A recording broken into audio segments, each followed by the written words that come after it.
Perkenalkan, nama saya Mandra, NIM 181020027.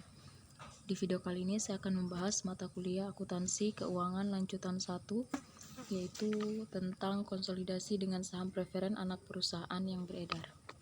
Berikut ini ilustrasi soalnya. Yang pertama, PT Induk membeli 80% saham biasa PT Anak pada tanggal 31 Desember 2000 pada nilai bukunya sebesar Rp240 juta dan mencatat investasinya menggunakan metode ekuitas dasar. Yang kedua, PT Induk memperoleh laba dari operasi terpisahnya sebesar Rp140 juta di tahun 2000 dan mengumumkan dividen sebesar Rp60 juta. Yang ketiga, PT Anak melaporkan laba bersih sebesar Rp50 juta di tahun 2000 dan mengumumkan dividen saham biasa sebesar Rp30 juta.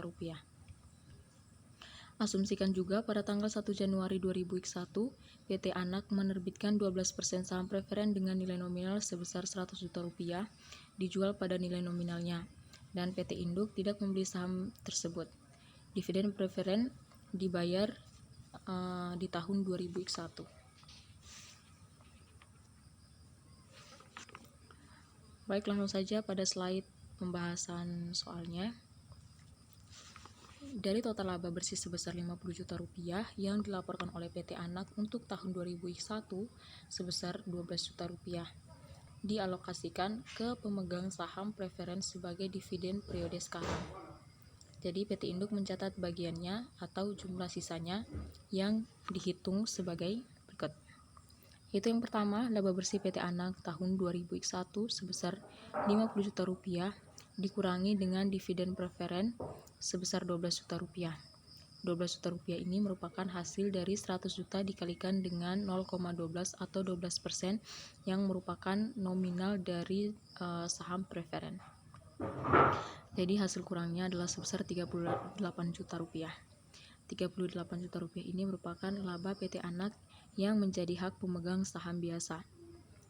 Laba PT Anak yang menjadi hak pemegang saham biasa dikalikan dengan bagian proporsional PT Induk sebesar 0,80 atau 80%. Jadi hasilnya adalah sebesar Rp30.400.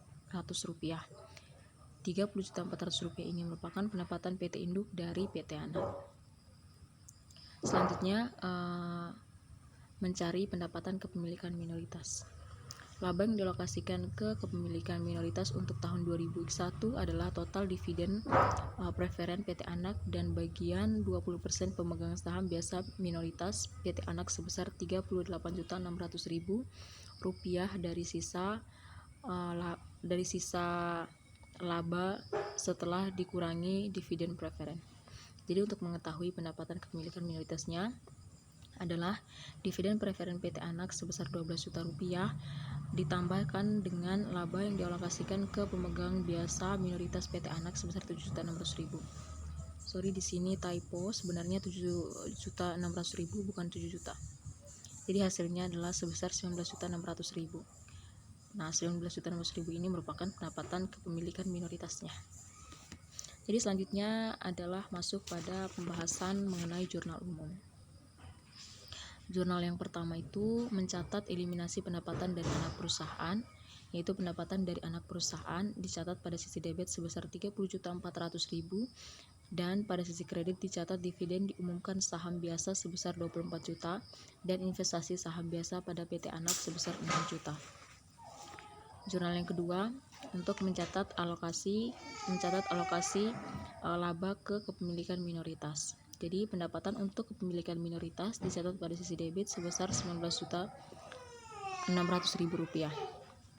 Sementara pada sisi kredit dicatat dividen diumumkan saham preferen sebesar Rp12 juta, dividen diumumkan saham biasa sebesar Rp6 juta dan kepemilikan minoritas sebesar Rp7.600.000. Jurnal yang ketiga yaitu mencatat eliminasi investasi saham biasa. Jadi saham biasa PT Anak dicatat pada sisi debit sebesar Rp200 juta. Begitu pula dengan saldo laba per 1 Januari dicatat pada sisi debit sebesar Rp100 juta. Sementara pada sisi kredit dicatat investasi pada saham biasa PT Anak sebesar Rp340 juta dan kepemilikan minoritas sebesar Rp60 juta. Jadi Ya, itu merupakan jurnal untuk eliminasi investasi saham biasa. Lalu selanjutnya adalah untuk jurnal untuk eliminasi saham preferen anak perusahaan. Jadi di sini saham preferen PT Anak dicatat pada sisi debit sebesar 100 juta rupiah dan pada sisi kreditnya dicatat kepemilikan minoritas sebesar 100 juta rupiah. Sekian saja untuk pembahasan mengenai konsolidasi dengan saham preferen anak perusahaan yang beredar. Semoga teman-teman bisa mengerti dan bisa memahami dari penjelasan tadi. Sekian dan terima kasih.